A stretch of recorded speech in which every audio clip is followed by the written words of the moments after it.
కోసేసుకున్నా రేపటికి నాకు ఏమేమి కావాలో. వచ్చి ఆనియన్స్ అయితే ఎప్పటికి నేను బాక్స్లో వేసుకొని పెట్టుకుంటా. ఎందుకంటే కొంచెం స్మెల్ వచ్చినా కానీ ఎయిర్ టైట్ కంటైనర్లో పెడితే ఫ్రిడ్జ్ మొత్తం స్మెల్ రాకుండా ఉంటుంది. అందుకు అలాగే పాలకూర అయితే కవర్లో పెట్టుకున్నా.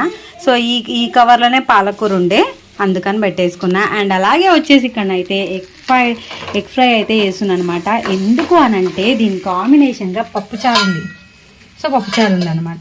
ఆల్రెడీ రైస్ అయితే పెట్టేసిన కాబట్టి వేడివేడి అన్నంలా పప్పుచారు వేసుకొని ఈ గుడ్డుని వేడివేడిగా తింటే ఇక మామూలుగా టేస్ట్ ఉండదు కదా. మా పిల్లలకి కూడా చాలా ఇష్టం ఇట్లా, అందుకే ఇట్లా వేసేసుకున్నాం అనుకో అయిపోతుంది.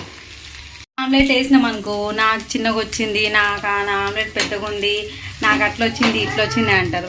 అందుకే ఇట్లా గుడ్ ఫ్రై చేసినాం అనుకో, ఎగ్గుని ఫ్రై చేసినాం అనుకో కొన్ని ఆనియన్స్ వేసి, అప్పుడు ఏంటంటే మనసుకి ఇంత వేసుకుంటే హాయిగా చార్ల పక్కన పెట్టుకొని తినొచ్చు అన్నట్టు. ఎప్పటికి ఇది ప్రిపేర్ చేసాం. 2 గుడ్లు వేసి ఫ్రై చేసినామంటే